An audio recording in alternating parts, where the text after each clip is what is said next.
Hi friends, ఈరోజు ఒక విశిష్టమైనటువంటి ప్రాచీన కళా వైభవానికి చిహ్నంగా ఉన్నటువంటి ఒక అద్భుతమైనటువంటి ప్రాచీన దేవాలయానికి మిమ్మల్ని తీసుకెళ్తున్నాను.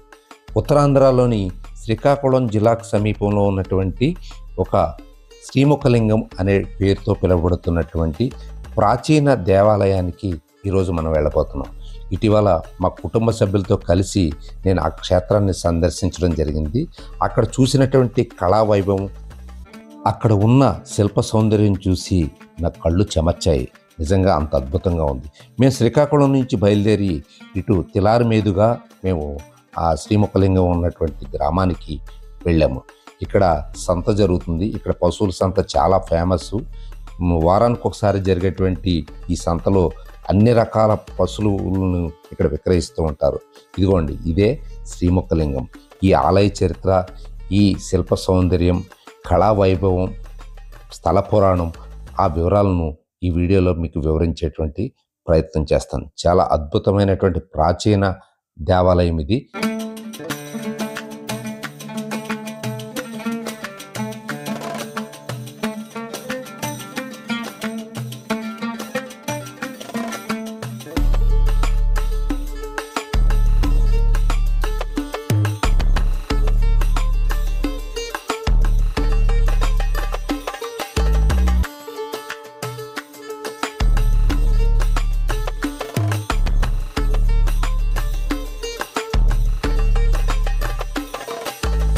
ఒకప్పుడు అద్భుతంగా వెలుగొందినటువంటి మహా సామ్రాజ్యానికి రాజధాని ఈ శ్రీముఖలింగం.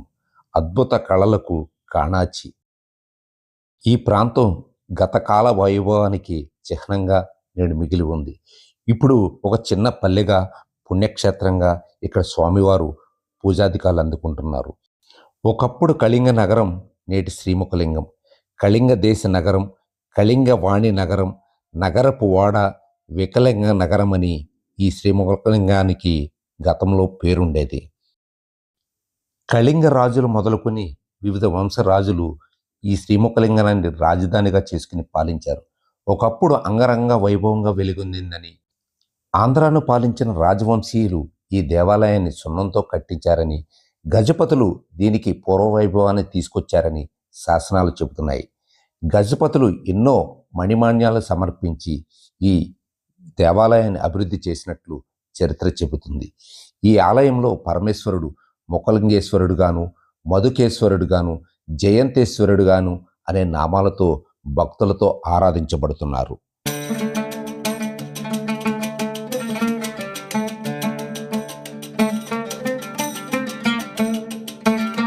ఇక స్థల పురాణాన్ని విషయానికి వస్తే, హిమాలయాల్లో నామదేవుడు చేసిన యజ్ఞానికి దేవతలు, గాంధర్వులు తరలివచ్చారు. కిరాతక స్త్రీలు చేస్తున్నటువంటి నృత్య ప్రదర్శనకు చిత్రసేనుడు అనే గంధర్వుడు ముగ్ధుడై ఆ నాట్యాన్ని చూసి అక్కడే ఉండిపోయాడు. కిరాతక స్త్రీలతో నాట్యమాడుతూ విన్యాసాలు చేస్తున్నటువంటి చిత్రసేనుడు విన్యాసాలను చూసి శివుడు ఆగ్రహించి అతన్ని శపించాడు. చిత్రసేనుడిని పరమేశ్వరుడు కిరాతక కుటుంబంలో జన్మించాలని శపించాడు. దీంతో కోలుకున్న చిత్రసేనుడు శివుడిని శరణు కోరాడు. పరమేశ్వరుడు కనికరించి, విప్ప చెట్టు నుంచి మధుకేశ్వరుడిగా ఉద్భవించే నన్ను చూస్తే నీకు శాప విముక్తి కలుగుతుందని వరమిచ్చాడు. శాపగ్రస్తుడైనటువంటి చిత్రసేనుడు కిరాత స్త్రీని వివాహం ఆడతాడు.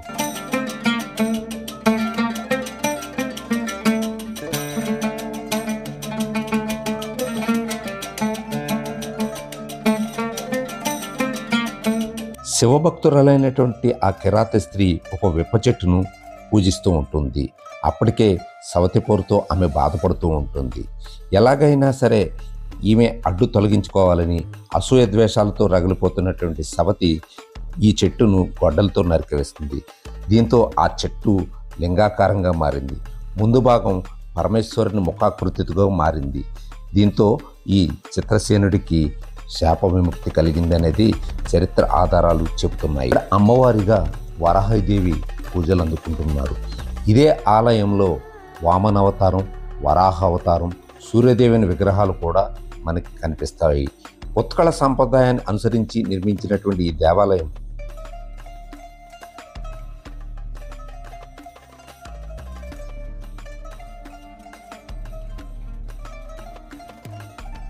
ఆ చెట్టు త్వరలోనే ప్రత్యక్షమైనటువంటి పరమేశ్వరుడు నేడు భక్తులతో ఆరాధించబడుతున్నాడు శ్రీముఖలింగంలో.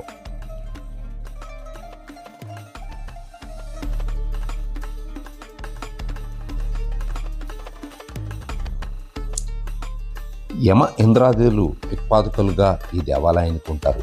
అద్భుత కళా సౌందర్యంతో, ఉత్కళ సాంప్రదాయంతో ఉన్నటువంటి ఈ ఆలయం ఖచ్చితంగా మనం సందర్శించాలనేటువంటి దేవాలయం. అద్భుతమైనటువంటి కళా సౌందర్యం మనకు అడుగడుగునా కనిపిస్తుంది.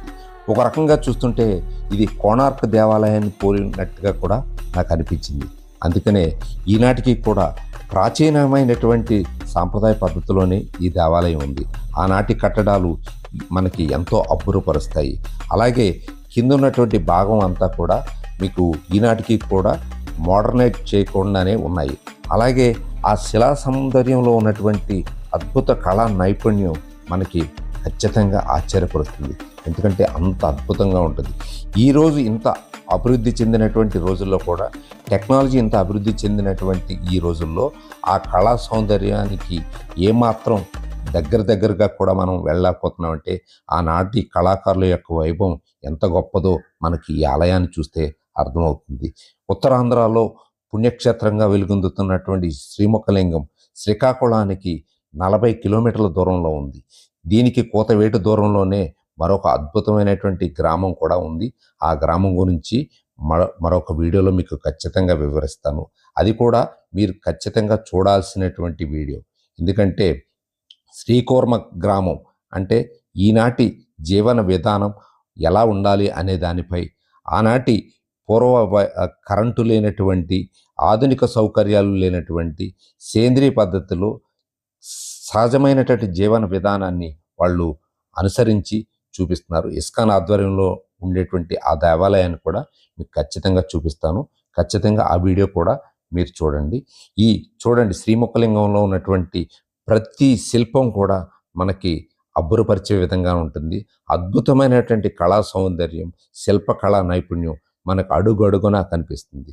అద్భుతమైనటువంటి ఈ ప్రాచీన దేవాలయాన్ని అయితే మనం ఖచ్చితంగా మనం చూసి తీరాల్సిందే.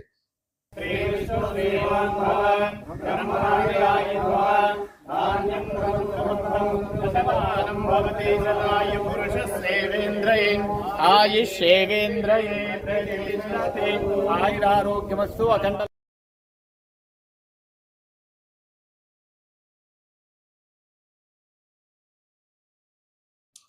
ఇదండి ఇవాల్టి వీడియో.